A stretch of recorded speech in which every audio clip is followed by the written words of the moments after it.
back to the channel. Sorry about last week, I just had a lot of stuff going on, so sorry for not posting video last week. I hope you guys understand, but this week I am back and with something very, very special. This is something I've kind of always wanted to do, and I thought it would be a really good time to actually do this right now, and that is going to be a character analysis. So, as you can probably see from the background, we're going to be doing a character analysis of one of the Red Rising characters, and the character we're going to be analyzing this week is Lysander Lune. The way I think I'm going to do this is I'll go through each of his appearances throughout the series, give you guys brief explanations on what he does during each book, and then for the final overall analysis, I'll just go through, give my general thoughts on Lysander as a character, and I hope you guys enjoy the format. If you guys have suggestions for a different type of format, leave them in the comments. I want to try and make this a regular thing, but I want to see how you guys want me to format these videos. So without any further ado, let's start with Lysander's first appearance in Golden Sun.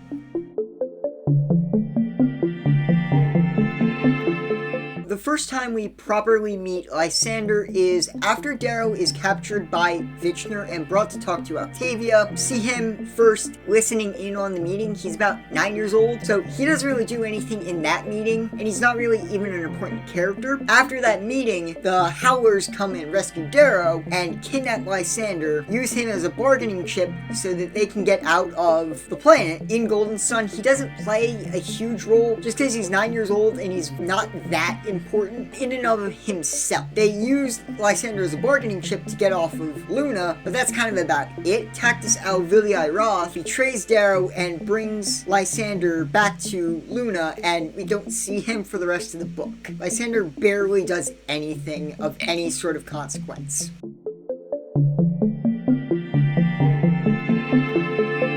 Next time we see Lysander, it is a year later in Morningstar. He is a bit more important in Morningstar, but still not like central character important like he is later on. As far as Morningstar, Lysander is in the Dragon Maw. As Darrow's army is starting to invade Luna, Lysander is down with Octavia, Aja, and the rest of the Gold Commanders down in the Dragon Maw, which is basically their war bunker. Pretty soon after Darrow and the rest get captured, Darrow, Severo, Cassius, and Virginia end up killing Aja and killing Octavia, leaving Lysander to watch the entire thing. So this kid is there, traumatized, and a bunch of people just killed off the only real people that cared about him. So this very much sets Lysander's character development, but the real important thing that Lysander does in Morningstar in particular is he's able to convince his grandfather, Magnus Algrimus, the Ash Lord, to turn on the Jackal and his forces, who at that point started setting off nuclear bombs on Luna. And he was able to convince the Ash Lord to turn around and start firing on them to stop the bombing. Eventually, there's a deal struck between the Rising and Cassius, where Cassius would take Lysander out into the Rim, kind of keep him out of trouble for a while, and try and teach him a better way for the next 10 years, which is when we cut to Iron Gold.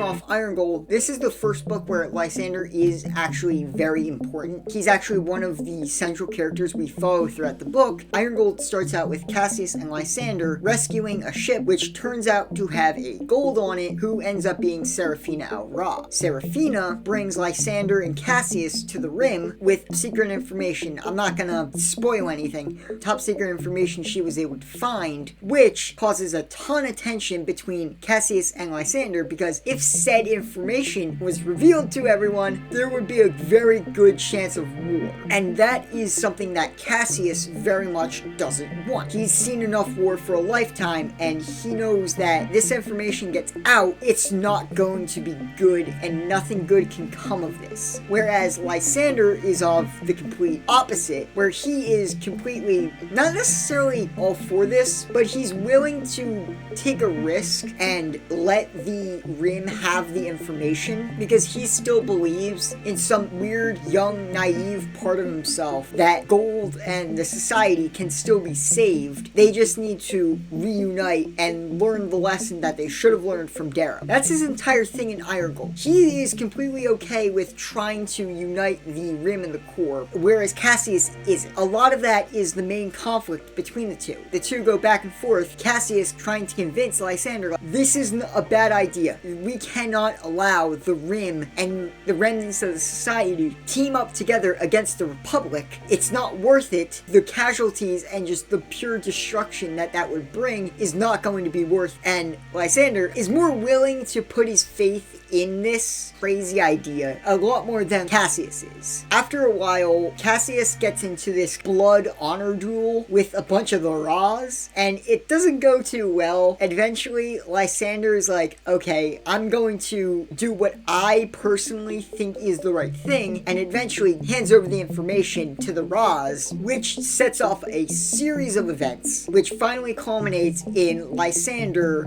going to the Society Remnant, which is led by Atalantia Outgrimus. They set out to meet with Atalantia and the Society Remnant to try and kind of broker a peace treaty, bring their forces together to help fight the Rising.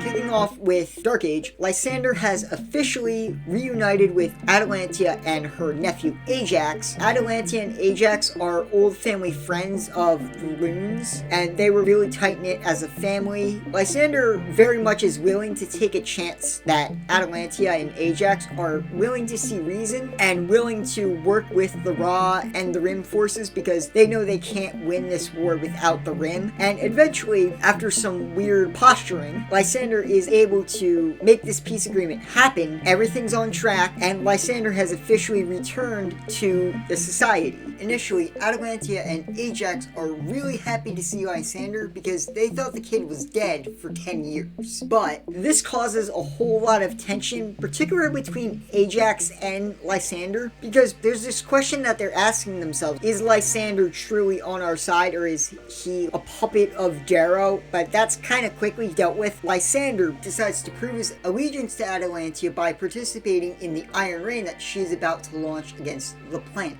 He basically decides to do this because he needs to prove to the other Golds that he is not a pawn of Darrow and the Rising, so that he can earn his Peerless Scar in order to show the Golds that he is actually someone powerful and someone that's worth leading them. By the end of the book, Lysander is able to prove himself as being worthy of an Iron Gold. He leads an entire rebellion in the city of Heliopolis to push Darrow and the Rising forces out of the city. He's able to claim victory, and he does earn his Peerless Scar, and proving to everyone that he is truly the heir of House Lune. But this kind of poses a pretty big problem for Atalantia, because if Lysander starts to get any sort of acclaim and actually ends up getting the Peerless Scar, she stands to lose a lot. Her forces will go back to Lysander. Atalantia, very much one of those people where she is willing to do anything to keep power. She's tentatively with Lysander to come back, but she's wary of if he starts getting any sort of acclaim and accolades, what it's going to mean for her. But a lot of the personal conflict with Lysander comes more from Ajax, because the two of them have this weird dynamic where Ajax is very much always thought of himself in the shadow of Lysander. The tension between Lysander and Ajax comes to a head when Ajax tries to assassinate Lysander twice. And even despite that, Lysander is still willing to put in the work to try and help Gold heal. But as I was reading through the book, I'm like, dude, the one person that you considered a brother almost tried to kill you twice. I know you guys consider yourselves family, but sometimes you gotta face facts. Is staying with these guys worth me trying to dodge death, essentially? Because the more Lysander gains power, the more forces are going to go over to him, and Atalantia is going to lose a lot of power because of that. So Lysander's arc is him to realize Gold's got a lot of work to do. Even in Iron Gold, he's got this sort of naive willingness to try and rebuild the society because he was raised on Lune. He's only seen the best parts of the society and the color hierarchy, whereas Darrow, who is on the absolute bottom, he saw the worst of it. So when I was going through the Lysander parts of Iron Gold and Dark Age for this video, I was constantly thinking, why? You are literally the Prince of the Golds. You've never seen what Darrow and the rest have seen. And if you had, you'd more or less understand why they had to do what they did in the original series. It's just really frustrating to read Lysander be so high and mighty because he thinks he's bringing order. But what he really doesn't understand is the order he's bringing is a complete color-based arbitrary hierarchy. It's an oppressive system. Well, Lysander, come on, dude. There are other forms of government than what you're suggesting. The society has had its time and it failed miserably. Let it die and let's see what the Republic can do out of its ashes. Still, Lysander, I personally think it's a combination of being blinded by his family loyalty to Atalante and Ajax and his sort of naive willingness to try and rebuild the society once again. There's a lot of frustrating bits about Lysander, and I'm going to get to another really frustrating bit that really rears its head in Dark Age. Another thing that really drives me insane about Lysander's character is throughout the book, he says that he does not want to be his grandmother's puppet and be beholden to his grandmother, but Lysander is constantly using the same moral justifications that she and the other Golds use to basically justify them keeping the society and the color hierarchy in place. We are the Golds, we bring order, we are the best of humanity, that sort of stuff. He's using a lot of that same rhetoric. Maybe not to the most extreme degree, but he's still using the same basic framework to justify him combining the remnants of the society forces and the Rim together to take out the Republic. He's still justifying it like that. You're being such a hypocrite because this is exactly what Cassius didn't want to happen. He did not want you to die in a stupid attempt to do something that would be destructive for the entire solar system. Like, this war that they're having is super destructive and Cassius literally did not want this, and Lysander went against the wishes of his mentor and the person who had actually raised him for the last 10 years. And it just makes me so frustrated. What was the last 10 years for if you did not learn that this would be a bad idea? Lysander kind of slowly starts to realize that the core really still needs to be changed, but again, his naivety and his just willingness to try and restore the society really doesn't go well.